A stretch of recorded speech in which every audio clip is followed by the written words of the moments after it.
नमस्कार दोस्तों, स्वागत है आपका माइंड स्पार्क यूट्यूब चैनल पर। आज की वीडियो में हम बात करेंगे आरओ, एआरओ और सीटेट एग्जाम से संबंधित कुछ महत्वपूर्ण गणित के टॉपिक पर।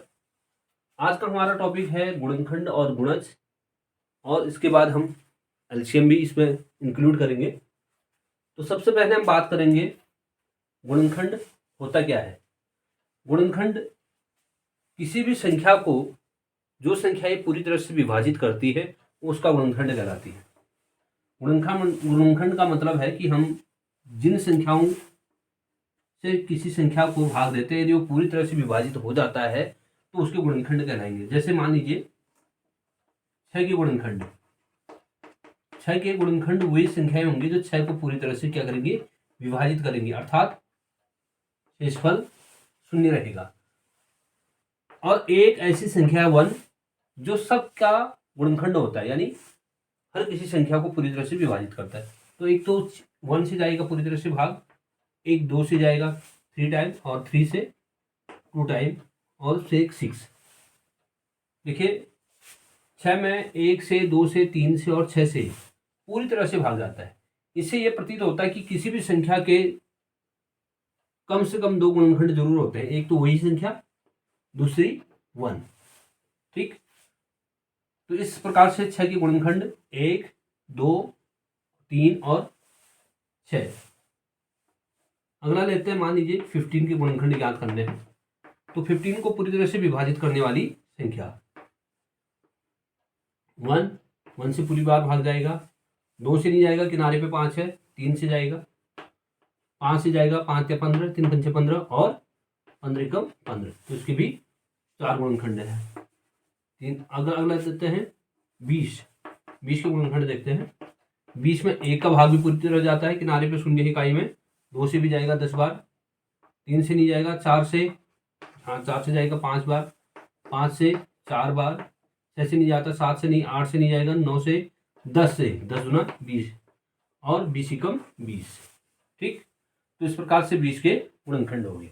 अब इससे ये प्रतीत होता है, जो चीजें हमारी हैं यहाँ पर 6 के, 15 के और 20 के गुणनखंड से रिजल्ट ये मिलता है कि किसी भी संख्या के गुणनखंड एक तो निश्चित होते हैं, फाइनाइट होते हैं। दूसरी चीज, किसी भी संख्या का गुणनखंड एक तो एक होता है कॉमन में, और एक वही संख्या होती है। जैसे यहाँ पर 15 में 1 और 15, 6 का 1 और 6, और 20 का 1 और 20। ठीक, इसी चीज इससे एक निष्कर्ष और निकलता है कि किसी भी संख्या के जो गुणनखंड होते हैं वो उसको पूरी तरह से विभाजित करते हैं, अर्थात वो विभाज्य होती है, उससे वो संख्या विभाज्य होती है। ये है गुणनखंड का मुख्य जो बातें थी, इसमें टॉपिक था। अब करते हैं बात गुणज की। देखिए गुणज, इसको इंग्लिश में मल्टीपल बोलते हैं। गुणज क्या होते हैं, किसी भी संख्या के, जैसे 2 के गुणज की बात करते हैं, किसी भी संख्या के पहाड़े में आने वाली संख्याएं उसकी गुणज कहलाती हैं। अर्थात 2 के क्या होंगे गुणज, जो 2 के पहाड़े में आते हैं, 2 से विभाज्य होंगे। 2 के पहाड़े में कौन सी संख्याएं होंगी, जिसमें 2 से पूरी तरह से भाग जाएगा। 2, 2 एकम 2, 4, 2 दूना 4, 6, 2 तिया 6, 3 बार भाग जाएगा, 8, 10, 12, डॉट डॉट। देखिए ऊपर और नीचे में भी आपको कंपेयर कराएंगे। अभी एक और संख्या ले लेते हैं, 4 के गुणज। 4 के गुणज कौन होंगे, जिसमें 4 का भाग जाएगा, 4, 8, 12, 16, 20, 24। अब कंपेयर करते हैं गुणनखंड और गुणज में। गुणनखंड होते हैं निश्चित, गुणज होते हैं अनिश्चित, यानी उनकी संख्या निश्चित नहीं होती, अनंत होती है, बढ़ते जाते हैं। ये नहीं कि कहेंगे हम कि 2 के गुणज 12 तक है, 14 में भी भाग जाता है, 16 में भी जाता है, ऐसे बढ़ते जाएंगे। ऐसे 4 के भी 4, 8, 12, 16, 20 और 24, ये इसके गुणज कहलाएंगे। अब इसमें एक और चीज और आती है जो एलसीएम में भी काम आएगी, उभयनिष्ठ गुणनखंड।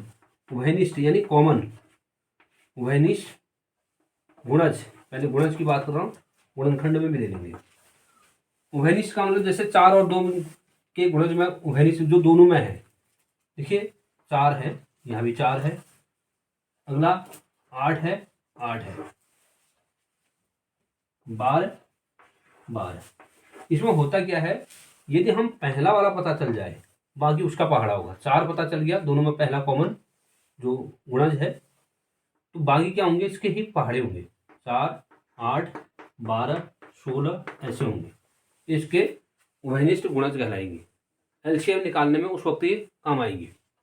उभयनिष्ठ गुणनखंड की बात कर रहे हैं, उभयनिष्ठ गुणनखंड, इसमें भी अगर दो संख्याओं का उभयनिष्ठ गुणनखंड ज्ञात करना है, एचसीएफ में काम आएगा। वो देखते हैं। अब जैसे हमने 6 के गुणनखंड निकाले, गुणनखंड 15 के गुणनखंड 20 के, तो 1 तीनों उपलब्ध है, तो इनमें हो जाएगा 1। दूसरा और देखते हैं, 2 यहाँ है, यहाँ है, यहाँ नहीं है, छोड़ देंगे। 3 इधर है, इधर है, इधर है, इधर नहीं है, ये छोड़ देंगे। 6 यहाँ नहीं है, और 4 इधर है, ऊपर नहीं है। 5 दोनों में है, लेकिन तीनों में नहीं है। तो इसका जो उभयनिष्ठ गुणनखंड होगा 6, 15 और 20 का, वो सिर्फ क्या होगा, 1 होगा। ठीक, तो ये तो थे इसके गुणनखंड और गुणज के कुछ टर्म। आगे बात करते हैं एलसीएम और एचसीएफ में।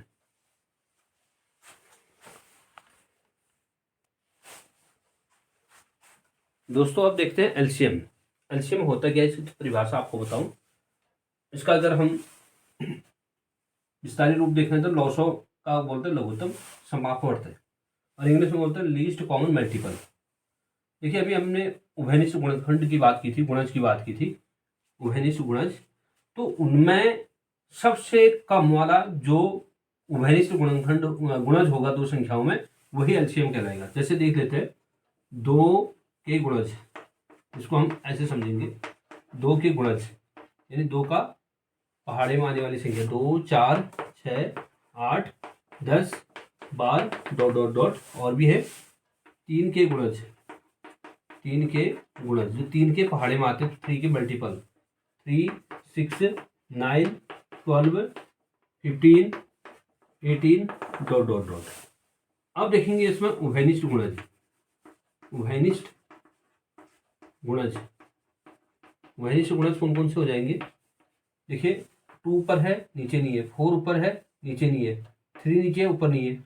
पहला क्या मिल गया, 6 मिल गया, 6 नेक्स्ट 12 भी होगा, ठीक है, फिर 18 होगा, ऐसे बढ़ते जाएंगे, यानी 12 का टेबल होगा।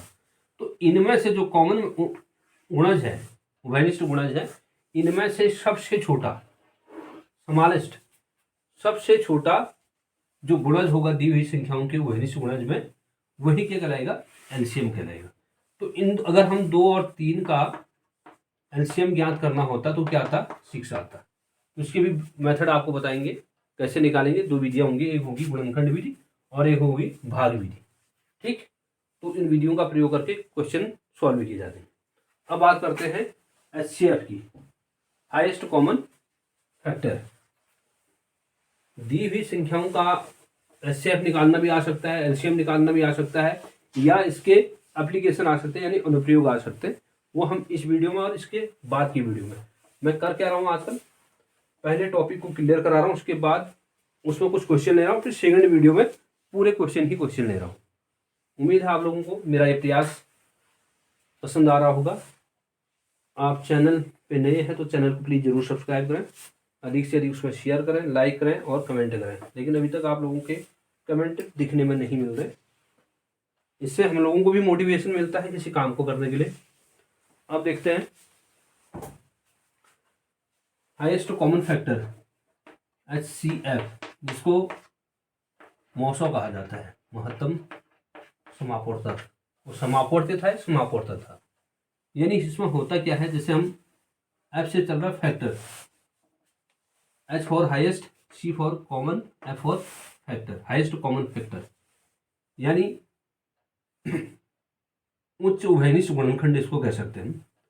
जैसे हमारे पास संख्या एक मान लीजिए 6 है, 6 के गुणनखंड अगर हम देखें, 6 में किस किस का भाग जा सकता है, 1 का, 2 का, 3 का और 6 का। और 4 के गुणनखंड की बात करें तो इसमें जाएगा 1 का तो जाएगा ही जाएगा, 2 का जाएगा, 4 का जाएगा। अब इसमें देखते हैं उभयनिष्ठ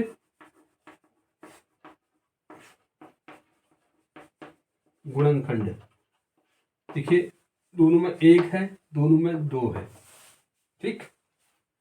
जो HCF होगा वो क्या कहता है कि जो कॉमन गुणन है, जो कॉमन गुणनखंड है, फैक्टर हैं, उनमें से सबसे बड़ा वाले को लेना है, हाईएस्ट वाले को लेना है। ठीक, कॉमन पहले तो फैक्टर पता करेंगे, उसके बाद कॉमन आएंगे, कॉमन में सबसे बड़े वाले को ही HCF कहा जाता है। तो 2 यानी 1 से तो जा ही जा रहा है 6 और 4 में भाग, तो उनमें 2 से भी पूरी तरह से भाग जा रहा है। ठीक है, तो हाईएस्ट कॉमन फैक्टर क्या होगा, बड़े वाले को लेंगे, 2 इसका हाईएस्ट कॉमन फैक्टर कहलाएगा HCF। अब इसको निकालने की विधियां सीखते हैं, लॉसो और मॉसो को ज्ञात करने की विधियां।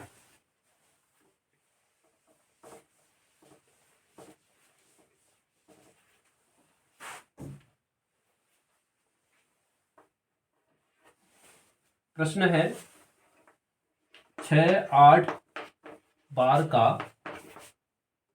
लॉसो यानी LCM ज्ञात करना है।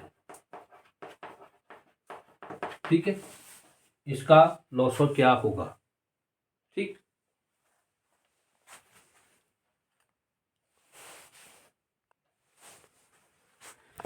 इसकी भाग विधि बड़ी सुटेबल विधि है।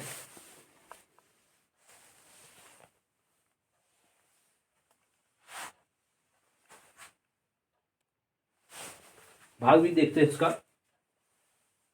इसका हल कैसे निकलेगा। देखिए, सबसे पहले दी हुई संख्याओं को हम ऐसे लिखते हैं, जैसे यहाँ पर 6, 8, 12 है, इसको लिखा, खड़ी लाइन डाली, उसके बाद एक तिरछी लाइन डाली। अब हमें अभाज्य संख्याओं को इसमें भाग देना पड़ेगा। अभाज्य संख्याएं 2, 3, 5, 7, 11, इनको लेकर के हम चलेंगे। तो सबसे पहले हम 2 से देखते हैं। 2 से जिस संख्या में भाग जाएगा, जितनी बार जाएगा उसका भागफल यहाँ लिखेंगे, यदि नहीं जाता तो एजिट वैसे उतार देंगे। 6 में 3 बार, 8 में 4 बार और 12 में 6 बार। यही प्रोसेस फिर से करते हैं, फिर से 2 से देखते हैं, 3 में नहीं जाता उसको वैसे उतार देंगे, लेकिन 4 में जा रहा है 2 बार, इसमें जा रहा है 3 बार। फिर से 2 में जा रहा है तो 2 से ही देते हैं, 3 में नहीं जाता है और 2 में 1 बार, इसमें 3 छोड़ देंगे। अब देखेंगे 3 से, ये प्रोसेस तब तक होगी जब तक नीचे 1 1 1 ना आ जाए। 1 में नहीं जा रहा तो उसको वैसे ही उतार देंगे। अब क्या करेंगे, इस साइड के जो फैक्टर हैं इनको आपस में गुणा कर देंगे, यही इनका क्या होगा, एलसीएम। इनका एलसीएम निकालने के लिए 2 गुणा 2 गुणा 2 गुणा 3, 2 गुणा 2 गुणा 2 गुणा 3। ठीक, 2 दूना 4 दूना 8, 8 3 24। तो इनका एलसीएम क्या हो जाएगा, 24 आ जाएगा। वो कैसे पता किया हमने, इस विधि से। देखिए, 6 के पहाड़े में भी 24 आता है, 8 के पहाड़े में भी 24 आता है, 12 के पहाड़े में भी 24 आता है। इसके अलावा भी 24 के अलावा भी 48 भी दोनों तीनों के पहाड़े में आए। कई नंबर ऐसे आएंगे जो इन तीनों के पहाड़े में आएंगे, यानी कॉमन मल्टीपल होंगे, इनके गुणज होंगे। लेकिन उनमें से सबसे छोटा क्या होगा, 24 होगा, 24 होगा। बाकी 48 जाएगा, फिर फर्दर 72 जाएगा, ऐसे संख्याएं बढ़ते जाएंगी। देखते हैं HCF का क्वेश्चन। मान लो इन्हीं का HCF निकालना है, हाईएस्ट कॉमन फैक्टर निकालना है, इन्हीं 3 संख्याओं का लॉसो ने निकाल करके। अब मॉसो निकालते हैं हाईएस्ट कॉमन फैक्टर। तो यहाँ पर भी हम भाग विधि यूज करेंगे, बहुत आसान विधि है। इसमें क्या करते हैं, जो सबसे छोटी संख्या होती है उससे बड़ी वाली संख्या में भाग देते हैं। 6 से 8 में भाग दिया, कितनी बार, 1 बार, घटा करके 2। जो शेष आया, इस शेष से जो पहले वाला भाजक है उसमें भाग देंगे, यानी पहला इसमें भाग दिया था 6 से, तो 6 में भाग देंगे 2 से, तो इसमें भाग देने के बाद क्या जाएगा, 3 बार गया। ठीक, तो इसका मतलब है 6 और 8 का जो लास्ट भाजक है 2, जिससे भाग पूरी तरह गया और शेषफल 0 आ गया, वही क्या होगा, इन दोनों का HCF होगा। 6 और 8 का HCF क्या हो जाएगा, 2 हो जाएगा। अब इन दोनों का तो निकला 2, बचा इस 2 से फिर से क्या संख्या हमारे पास बची, 12 बची, इसमें देंगे भाग। कितनी बार गया, 6 बार, तो यहां भी पूरी तरह से भाग दे रहा है, तो ओवरऑल इनका जो HCF भाग गया वो क्या गया, 2 आ गया। ये तरीका होता है। देखिए, इसमें एक संख्या और ले लेते हैं, मान लीजिए अब हमारे पास संख्या हो 6, 8 और 32, तब क्या होगा, 32 की जगह चलो 36 कर देते हैं, देखते हैं। 6 से 8 में भाग देंगे एक बार, 6 कम 6 घटा करके 2,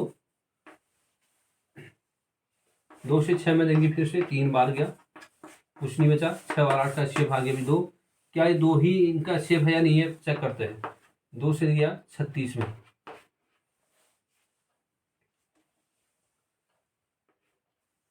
कितनी बार गया 3 में एक बार, घटा करके 1 16, 8 दूना 16।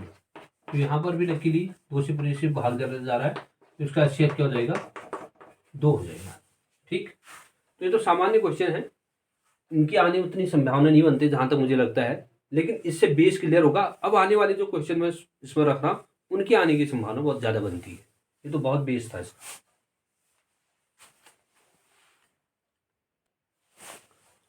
अगला प्रश्न है, बहुत महत्वपूर्ण प्रश्न है। 4 अंकों की छोटी सी छोटी संख्या जो 2 3 8 और 10 से पूरी तरह से विभाजित होती है। देखिए यहाँ पर हमारी जो 4 अंकों की सबसे छोटी संख्या होती है वो होती है 1000।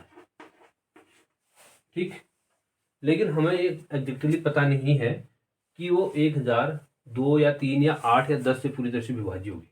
तो सबसे पहले हम क्या करेंगे, इसका एलसीएम निकालेंगे, फिर देखेंगे कहाँ तक हम पहुँचते हैं। 2 3 8 और 10 एलसीएम निकालने का तरीका अभी पहले बता रखा है। 2 से देंगे 1 3 4 बार 5 बार, 2 से 2 5, फिर 2 से 1 3 1 5, 3 से और 5 से, इसको आपस में मल्टीप्लाई कर देंगे। इसका एलसीएम आ जाएगा 2 गुणा 2 गुणा 2 गुणा 3 गुणा 5, 2 दूना 4 दूना 8, 5 या 15, 8 120। तो इनका एलसीएम तो आया 120, लेकिन 120 क्या है, 3 अंकों की संख्या 1 2 3, हमें 4 अंकों में पता करना है। तो क्या करेंगे, इस 120 को हमने गुणा करना है कितनी बार में, 120 के पहाड़े में कितनी बार में वो 4 अंक आ जाए। ठीक, जैसे बार दूना 36 360 आएगा, इसमें फिर 3 ही अंक आएंगे। तो बार का पहाड़ा देखते हैं, बार 25 60, बार से 72, बार 37 14, बार 38 96, बार नंबर 108, 9 बार में देखते हैं 108 यानी 1 शून्य लगेगा, तो ये हो जाएगा 4 अंकों की संख्या। तो 1080 इसका राइट आंसर होगा। ठीक, 8 बार में ये 3 अंकों में ही रह रहा है, 9 बार में 4 अंकों में प्रवेश कर रहा है। तो 4 अंकों की सबसे छोटी संख्या जो 2 3 8 और 10 से पूरी तरह से विभाजित होगी वो है 1080। ठीक है, यानी हमें पहाड़ा इसका लर्न कर सकते हैं। या तरीका दूसरा ये भी है, इसमें भाग दे देंगे, भाग दे करके सिस्वल देखेंगे, वो घटा करके लास्ट में ऊपर से गुणा कर देंगे। ये तरीका भी है, दूसरा तरीके से भी इसको बना सकते हैं। अगला प्रश्न है यहाँ पर, 2 संख्याओं का गुणनफल 216 है, तो यदि इन दोनों का मौसो 3 है तो लौसो क्या होगा। कई बार इस प्रकार के प्रश्न भी डायरेक्ट आ जाते हैं। अब यहाँ पर क्या होगा, 2 संख्याओं का गुणनफल दे रखा है और मौसो दिया है, लौसो क्या होगा। होता क्या है, पहली संख्या गुणा, सूत्र होता है पहली संख्या गुणा दूसरी संख्या बराबर लौसो गुणा मौसो, एलसीएम गुणा एचसीएफ, यानी लौसो गुणा मौसो। या सीधे सीधे क्या कह सकते हैं, इसको गुणनफल भी बोल सकते हैं। गुणा करने का मतलब गुणनफल, 2 संख्याओं का गुणनफल बराबर एलसीएम इंटू एचसीएफ, लौसो गुणा मौसो। अब दिया क्या है हमें, यहाँ मौसो दिया हुआ है, गुणनफल दिया है, ये निकालना है। 3 चीजों में से 2 चीज दिए हैं तो एक चीज आराम से निकल सकती है। अब क्या करेंगे, इस एचसीएफ को यहाँ बट्टे में लेके आएंगे, एलसीएम का मान निकालेंगे। तो एलसीएम बराबर क्या आ जाएगा, गुणनफल बट्टे, गुणनफल कितना है 216 बट्टे एचसीएफ, इसको हटाना है तभी एलसीएम अकेले रहेगा, वो आ जाएगा एचसीएफ है 3 से भाग देंगे इसमें, 3 से 3 सत्ते 21 और 3 दूना 6 72, 72 इसका आंसर आ गया। तो इसका लौसो, उन संख्याओं का लौसो क्या होगा, 72 होगा। जब गुणा करेंगे तो 216 आएगा और मौसो करेंगे तो क्या आ जाएगा, मौसो 3 आ जाएगा। तो इस सूत्र को याद को रखना है आपको, पहली संख्या गुणा दूसरी संख्या बराबर लॉसो गुणा मॉसो, यानी HCF एलसीएम इंटू HCF, यानी दो नंबरों का प्रोडक्ट बराबर एलसीएम इंटू HCF होता है। तो इस फॉर्मूले से भी कई क्वेश्चन बनते हैं। देखते हैं नेक्स्ट क्वेश्चन। दोस्तों अगला प्रश्न है, बहुत महत्वपूर्ण प्रश्न है। देखिए इसमें न सीधे ये कहा है कि लॉसो निकालो, न सीधे मॉसो निकालो। इसकी थीम समझनी पड़ेगी, आपको प्रश्न को समझना पड़ेगा। ये कहता है वो छोटी छोटी संख्या ज्ञात कीजिए जो 16, 24, 30 और 42 से पूरी तरह से विभाजित हो। ठीक, नंबर 1 पहला पकड़ कैसे पकड़ेंगे, वो निकालने गया है छोटी संख्या। जहां पर छोटी संख्या होगा तो सीधे सोचने की एलसीएम निकालना है। उसका तरीका एक तो ये है पहचान, दूसरा उसका ऑप्शन में इन नंबरों से बड़ी संख्याएं होंगी उत्तर, तो सोच लेना आपको एलसीएम निकालना है। ठीक, या ये सोच लीजिए 16 से, 24 से, 30 से और 42 से भाग जाना है, पूरी तरह से विभाजित होना है। अब 16 किसको विभाजित करेगा, अपने से बड़ी को, या अपने के बराबर, तो अपने से छोटे को तो नहीं करेगा, अपने से छोटे को करेगा। इसका मतलब वो तो फिर ये अपने को कर ही नहीं सकता है। तो अपने से बड़े को करेगा तो एलसीएम निकालना है, तो सीधे इसका एलसीएम निकालना है। तो क्या करेंगे 16, 24, 30 और 42, इसका जो लॉसो निकलेगा वो क्या होंगी, इससे पूरी तरह से विभाजित हो जाएंगे 16, 24, 30 और 42 से। 2 से 8, 12 बार 24 और यह आ जाएगा 15 बार, 2 विभाजित होकर के यह आ जाएगा 21। फिर 2 से भाग दे रहे, 2 से 4 और यह आ जाएगा 6, 15 में नहीं जाता छोड़ देंगे, 21 में नहीं जाता छोड़ देंगे। फिर से देते हैं 2 से 2 बार, यह आ जाएगा 3, इसमें भाग नहीं जाता 15 और ये 21 ऐसे उतरेगा। फिर से 2 से 3, 15, 21, 2 से नहीं जाएगा, अब जाएगा ये 3 से 1, 5 और 7। ठीक, 5 और 7 फिर नीचे करेंगे, नहीं तो आप देखते 5, 7 दोनों भाज्य इनके साथ गुणा में ले लेंगे, तो इनका एलसीएम क्या हो जाएगा 2 गुणा 2 4 बार है, 2 गुणा 2 गुणा 2 गुणा 2 गुणा 3 गुणा 5 गुणा 7। देखिए इसमें क्या कर सकते हैं आप, 2 करके पेयर बनाते रहो, गुणा करते रहो, आसान हो जाएगा। 2 दूना 4, 2 दूना 4, 3 पंचे 15 गुणा 7, 4 को 16, 15 सत्ते 105, 105 को 16 से गुणा करना है, तो 16 पंचे 80, 16 शून्य शून्य, शून्य में 8 जोड़ेंगे और 16 कम 16, तो संख्या होगी 1680। तो 1680 वो छोटी से छोटी संख्या होगी जो इनसे विभाजित होगी। ठीक है, ऑप्शन में आपको यहाँ 1680 है, 1620, 1650 भी आ सकता है, तो देख लो आप यहाँ अलग अलग छोटी संख्या 2 अंकों की, यहाँ 4 अंकों में आ रही, तो आंसर बड़ा आ रहा, तो पहचान है इसकी, आपको एलसीएम निकालना है। होने में और भी संख्याएं होंगी इससे विभाजित, ठीक है, उनमें से सबसे छोटा यही होगा 1680, बाकी 3340 भी होगा, 3360 होगा, और भी संख्याएं होंगी जो 16 से, 24 से, 30 से और 42 से पूरी तरह से विभाज्य होंगी। तो पहचान है छोटी से छोटी संख्या का है, या ऑप्शन देख करके आप देखें कि एलसीएम निकालना है।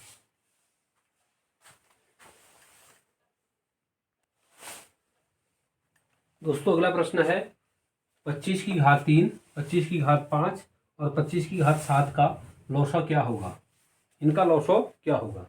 देखिए इनका लौसो निकालने के लिए बहुत अच्छा तरीका है, जब बेस समान हो, बेस यानी ये नीचे लिखा है जो आधार समान हो, 25 25 25 है, जैसे 25 की घात 3, 25 की घात 5 और 25 की घात 7।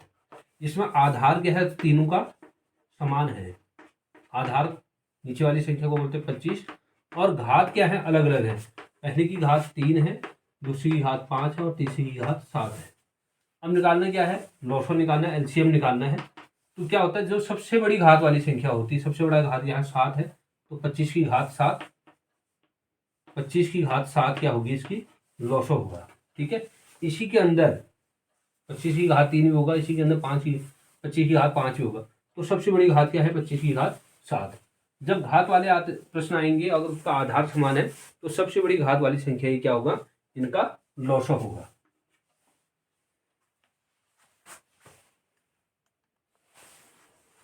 दोस्तों नेक्स्ट क्वेश्चन बहुत महत्वपूर्ण क्वेश्चन है। वह बड़ी से बड़ी संख्या क्या होगी जिससे 517 और 1815 में भाग देने पर क्रमशः 13 और 17 शेष बचे। ठीक है, उस संख्या से 515 में 517 में भाग देंगे तो 13 बचता है, 815 में भाग देते हैं तो 17 बचता है। तो ऐसी स्थिति में जब शेष बचेगा तो यानी जब हम जो शेष बचता है उस संख्या को इसमें क्या कर देते हैं, पहले घटा देंगे। शेष को घटाएंगे तो इसका मतलब जो शेष बच रहा हो तो फिर उसके बाद तो वो संख्या पूरी तरह से विभाजित हो जाएगी। जब पूरी तरह से विभाजित होगी तो हमें HCF निकालना है। देखिए 13 इसमें घटा देंगे तो ये बचेगा 502। ठीक है, 1815 में यदि भाग दे रहे हैं तो कितना बच रहा है, शेष 17 शेष बच रहा है।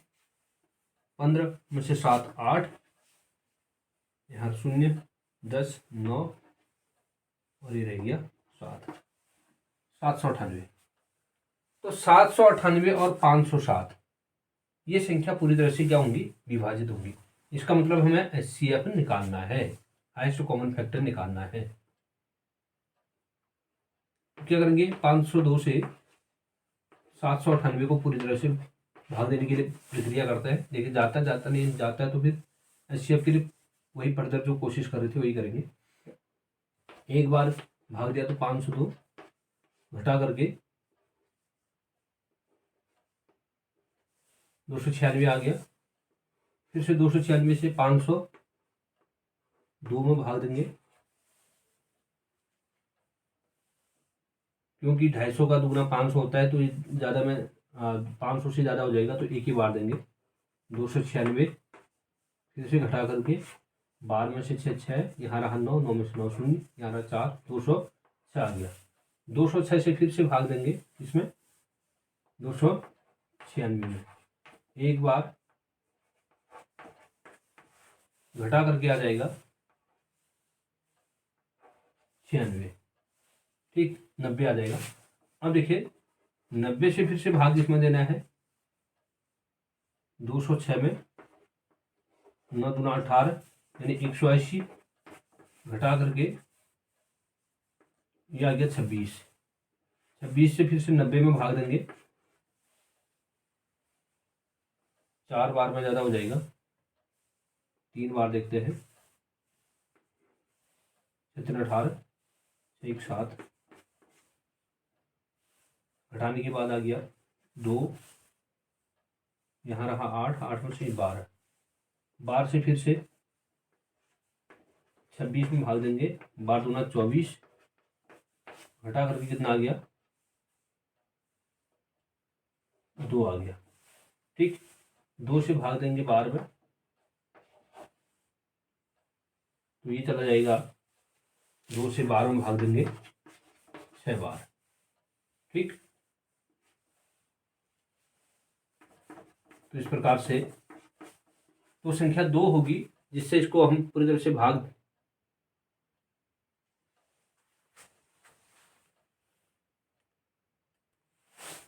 एक छोटी सी यहाँ पे मिस्टेक हो रही है, ये है घटाने के बाद यहाँ जाएगा 504।